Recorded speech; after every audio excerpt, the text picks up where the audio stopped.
But you go up there and you're like, I'm gonna go street racing, but not getting in trouble.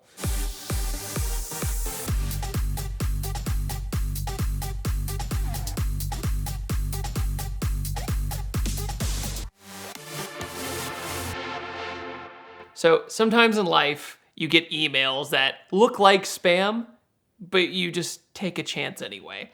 So back in 2017, I received an email from Quebec in Canada, and it was an email saying, hey, we're doing something called the Paul Walker Memorial Ride. We'd love for you to come up. We'll even like pay for your stay and everything. And I was like, I don't know. And I'm kind of feeling this person out over email. His name's Kevin. And Kevin finally goes, listen, here's like photos of everything. We've done the ride before. It's gonna be great. And Chad Lindberg is going to be there, the guy who played Jesse in Fast and Furious.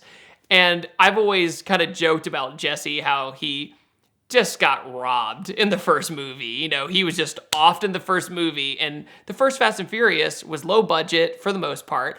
And they didn't think they were gonna make any sequels. So in that contained story, Jesse was a casualty, and later on in the franchise, he never came back. But it'd still be a cool opportunity to meet the guy who played Jesse. Why not? I end up giving into it and go, you know what? I'll come to Quebec, Canada. I've never been there. I don't speak French or French Canadian, but let's see how it goes.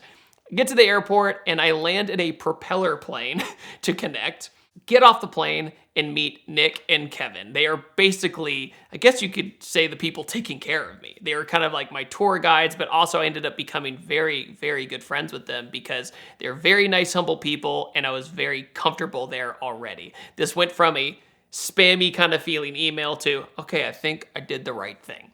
So we go around Quebec City first, and if you haven't been to Quebec City, it's probably the most underrated city on the East Coast of North America. It is like Hogwarts. You know, it looks like Diagon Alley, and people are speaking French, and you're like, did I cross the pond? Like, it feels like you left America. We end up driving around town, and they threw me the keys to Nick's STI. He had an STI, and he also had a Nismo GTR.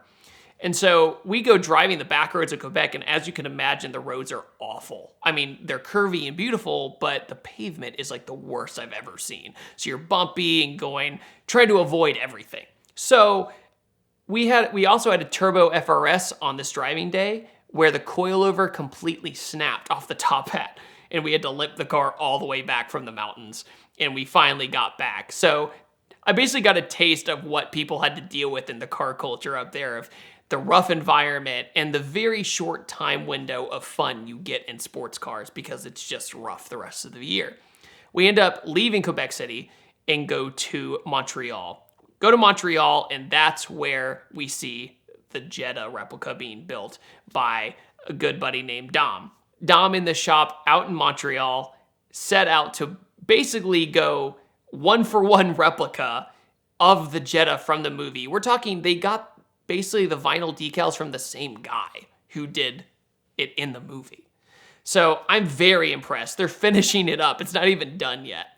And finally, Chad Lindberg shows up and just loses his mind. Like, he's just absolutely flabbergasted what this team of people have done, you know, with this VR6 Jetta that they've done. It was so interesting meeting Chad because you totally get why they cast him. But he showed up with black nail polish and like dressed up as Jesse. He was just so into it and so grateful for what these people did just to basically make him happy. And the next day we went to the Paul Walker Memorial Ride and we raced it against an S2000. Basically like a rematch between Johnny Tran and the Jetta, and it was probably the slowest drag race you could possibly imagine watching, but it was really fun to watch, and everybody yelling and screaming. And the Quebec car scene at the Paul Walker Memorial Ride really embraces this early 2000 vibe, because they're blasting like Ludacris in the background, and they have all the soundtrack from all the movies playing. But the cool thing about this racetrack was that it was closing down, so they did not care about anything you did. It was basically street racing, but legally. Like, you went on there, you could roll race, you could drag race, and Nick threw me the keys to the Nismo GTR, and I just beat everybody. Like, it was just one after another. And we ended up making it a challenge to see who could beat the Nismo GTR. And one other Skyline that was like an R32 got pretty close, but he just spun off the line so bad he couldn't keep up. But, you know, R35 does all the work for you when you go off the line. So it was fun. And then eventually the hospitality of everybody in Quebec was so nice in Montreal that viewers of my channel were just throwing me the keys to every car you could imagine. They're like, race mine, race mine, race mine. And the next thing you know, I'm driving a boosted V6 Mustang, which you almost never see. I raced that against a whole bunch of people. I couldn't believe what was happening because in America, you don't have racetracks without regulations. Like, that's not a thing. But you go up there and you're like, I'm gonna go street racing, but not get in trouble. And unfortunately, the racetrack did end up closing down because it was rough. I mean, you'd go on the bleachers and you'd be like, I really hope this doesn't fall apart because there's rust and it creaked and you sat down and you're getting splinters on your butt. Like, it was just not a good time. But the next year, I went back. I never thought I would go back at the beginning of the trip. I thought, you know, this probably be a one-time thing and it'll be great.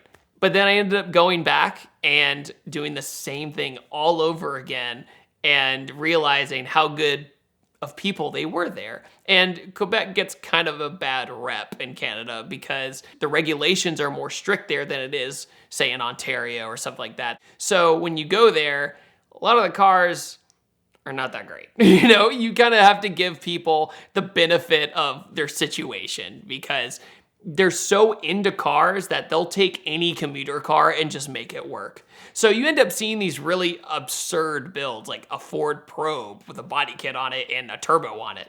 And then you see all these cars you just wouldn't imagine being modified, but they somehow made it work. And also you'll see racers there, but you have like this feeling like you shouldn't like them, but you do like them because you know the amount of time and effort they put into them to make it look like that. And you're like, well, it's just part of their culture, whatever. I saw a Mercury Cougar there, like not the cool one. I mean, the really awful one. And that had a body kit on it. I'm like, nobody would do that in the United States. Absolutely nobody. But people would go up to and be like, oh, nice, nice. I'm like, are you sure? Are you sure that it's nice? But eventually, everybody I met there was incredibly kind, and Quebec has a rep of them being mean. So it was interesting to see this completely opposite view. But at the same time, I was dealing with car people. And if you go anywhere in the world and you have the common love of cars, including Chad Lindberg, it just shows how easy it is to talk to people. And at the end of the day, I ended up giving Chad Lindberg a ride in the Nismo GTR. He'd never been in one, and he just lost it. Let's do it. 3, 2, 1, go! Woo! Yes! Woo! He had never gone that fast before, which is very ironic for a Fast and Furious star. He's supposed to be this hardcore racer, but he had never gone that fast on a drag strip, ever. So it was an interesting dynamic seeing the reaction of Chad, the hospitality of people in Quebec, how much they begged for me to come back the next year. It was just very humbling and very flattering in a lot of ways that this tiny, tiny little car community impacted me so much. And I definitely want to give a shout out to everybody who was involved with the Paul Walker Memorial Ride because it was awesome. Shopping for insurance can be an absolute nightmare, but it doesn't have to be thanks to Policy Genius. They're our sponsor for this month at VinWiki, and you can visit them at the link in the description below. You tell them a little bit about yourself, a little bit about your property, and they find the best deal by shopping amongst all the major carriers at the same time. In fact, you can bundle things like homeowners insurance and auto insurance, and the average user that bundles both of those things saves about $1,100 a year. So be sure to check them out and thank them for their support of VinWiki.